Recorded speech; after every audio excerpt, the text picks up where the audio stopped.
Davanagere MCC B ಬ್ಲಾಕ್ನ ವೇಣುಗೋಪಾಲ್ ಕೃಷ್ಣನವರ ಪುತ್ರಿ ಹರ್ಷಿತಾ ಸಿಬಿಎಸ್ಇಯಲ್ಲಿ 97.20% ಫಲಿತಾಂಶ ಪಡೆಯುವ ಮೂಲಕ ಸಾಧನೆ ಮಾಡಿದ್ದಾರೆ.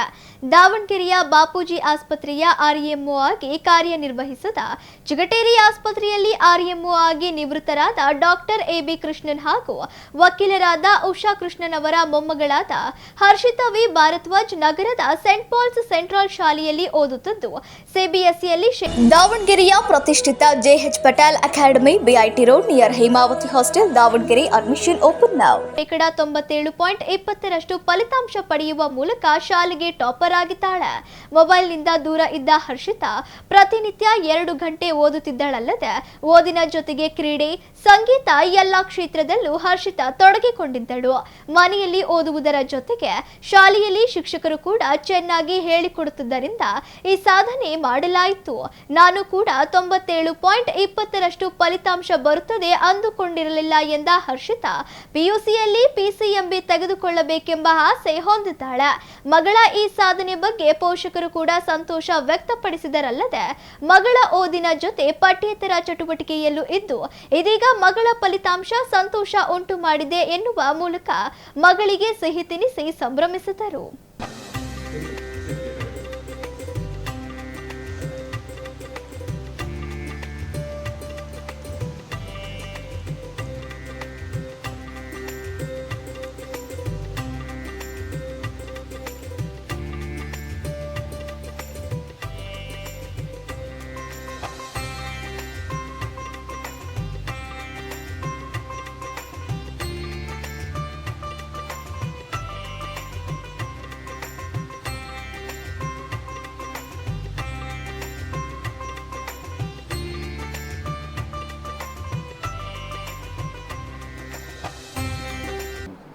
ನನ್ನ ಹೆಸರು ಹರ್ಷಿತಾ ವಿ ಭಾರದ್ವಾಜ್. ನಾನು ಸೆಂಟ್ ಪಾಲ್ ಸ್ಕೂಲಲ್ಲೇ ಓದಿರೋದು, 5th ಅಲ್ಲೇ ಓದಿರೋದು.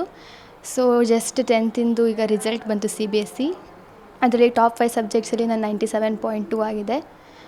ಟೀಚರ್ಸು, ಪೇರೆಂಟ್ಸ್ ಎಲ್ಲರೂ ಭಾಳ ಸಪೋರ್ಟ್ ಮಾಡಿದರು. ಟೀಚರ್ಸು ಎಲ್ಲ ಎಷ್ಟು ಕೇಳಿದ್ರು ಹೇಳ್ಕೊಡ್ತಿದ್ರು. ಏನಾರ ಮೆಟೀರಿಯಲ್ಸ್ ಇದ್ದರೆ ಅವರೇ ಎಲ್ಲ ಕೊಡ್ತಿದ್ರು.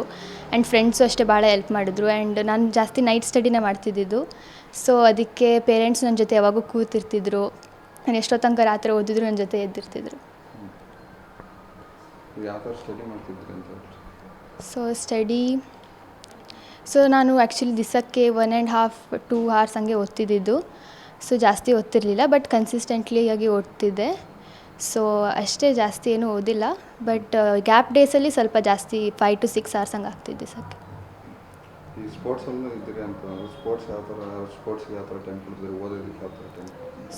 ಸ್ಕೂಲ್ ಆದಮೇಲೆ ಸ್ಪೋರ್ಟ್ಸಿಗೆ ಹೋಗ್ತಿದ್ದೆ 1.5-2 ಹಾಗೆ hours ಹಂಗೆ. ಅಲ್ಲೂ ಆಡ್ತಿದ್ದೆ, ಇಲ್ಲೂ ಓದ್ತಿದ್ದೆ. ನಂದು CBSE. CBSEಯಲ್ಲಿ 97.2 ಆಯಿತು. ಸ್ಕೂಲಲ್ಲಿ ಟಾಪ್ ಆಯಿತು ಫಸ್ಟ್. ಸ್ಕೂಲಲ್ಲಿ ಟಾಪ್ ಫಸ್ಟ್ ಆಗಿ ಚೆನ್ನಾಗಿ ಅನ್ನಿಸ್ತಾ ಇದೆ. ಎಕ್ಸ್ಪೆಕ್ಟ್ ಮಾಡಿರಲಿಲ್ಲ ಇಷ್ಟ ಆಗುತ್ತೆ ಅಂತ. ಭಾಳ ಖುಷಿ ಆಗ್ತಿದೆ. ನೆಕ್ಸ್ಟು PCMB ತಗೊಳ್ಳೋಣ ಅಂತಿದ್ದೀನಿ. ನೆಕ್ಸ್ಟ್ ನೀಟ್ಗೆ ಇದು ಮಾಡೋಣ ಅಂತಿದ್ದೀನಿ, ಪ್ರಿಪೇರ್ ಆಗೋಣ ಅಂತಿದ್ದೀನಿ. ಈಗ ನಮ್ಮ ಮಗಳು ಎಲ್ಲ ಆ್ಯಕ್ಟಿವಿಟೀಸಲ್ಲೂ ಚೆನ್ನಾಗೇ ಇದ್ದಾಳೆ. ಸ್ಪೋರ್ಟ್ಸಲ್ಲೂ ಇದ್ದಾಳೆ, ಆಮೇಲೆ ಸಾಂಗ್ಸು ಇದೆ, ಅದರಲ್ಲೂ ಅವಳು ಸಾಂಗಲ್ಲೂ ಚೆನ್ನಾಗಿ ಅವಳು ಸಾಂಗ್ಸ್ ಇದೆ ಹೇಳ್ತಾಳೆ. ಸ್ಪೋರ್ಟ್ಸಿಗೆ ಬಂದ್ಬಿಟ್ಟು ಏನಪ್ಪ ಅಂತಂದರೆ ಈಗೆಲ್ಲ ಹುಡುಗರು ಮೊಬೈಲ್ ಅಡಿಕ್ಟ್ ಆಗಿಬಿಟ್ಟಿದ್ದಾರೆ. ಅಂದರೆ ಮೊಬೈಲಲ್ಲೇ ಸ್ಪೋರ್ಟ್ಸ್ ಆಡೋದು, ಏನೇ ಒಂದು ಇತ್ತಪ್ಪ ಅಂದರೆ ಮೊಬೈಲ್ ಹಿಡ್ಕೊಂಡು ಕೂತ್ಕೊಳ್ಳೋದು, ಆ ಟೈಪ್ ಆಗಿಬಿಟ್ಟಿದೆ. ಈಗ ಮುಂಚೆ ಹೆಂಗಿತ್ತಪ್ಪ ಅಂದರೆ ನಾವು ಸಣ್ಣರಿದ್ದಾಗ ಹೊರಗಡೆಯಿಂದ ನಮಗೆ ಹೊಡೆದು ಮನೆಯೊಳಗೆ ಕರ್ಕೊಂಬರ್ಬೇಕಿತ್ತು. ಈಗ ಹೆಂಗಾಗಿದೆ ಅಂದರೆ ಮನೆಯಿಂದ ಹೊಡೆದು ಹುಡುಗರನ್ನ ಹೊರಗಡೆ ಹೋಗ್ರಪ್ಪ, ಆಟಾಡಕ್ಕೆ ಹೋಗ್ರಿ ಅಂತ ಕಳಿಸ್ಬೇಕಾಗಿದೆ, ಅಂಥ ಒಂದು ಸಿಚುವೇಷನ್ ಆಗಿದೆ. ನಮ್ಮ ಮಗಳು ಖೋಖೋದಲ್ಲಿ ಚೆನ್ನಾಗಿ ಇದು ಮಾಡಿದಾಳೆ. ಅಂದರೆ ಅದು ಮಡ್ ಗೇಮ್ ಅಂತ ಕರಿತಾರೆ. Kho kho actually mud game. ಅವಳು ಕಾಲಿಗೆಲ್ಲ ಫುಲ್ ಗಾಯ ಎಲ್ಲ ಆಗಿ ಎಲ್ಲ ಆ ಟೈಪ್ ಆಗಿತ್ತು. ಅಂದರೂ ನಾನು ಆಡ್ತೀನಿ ಅಂತಂದು ಅವಳು ಚೆನ್ನಾಗೇ ಆಟ ಆಡಿದ್ಲು. ಸ್ಟೇಟ್ ಲೆವೆಲ್ ಅವಳು ಪ್ಲೇಯರು ಆಗಿದ್ದಾಳೆ.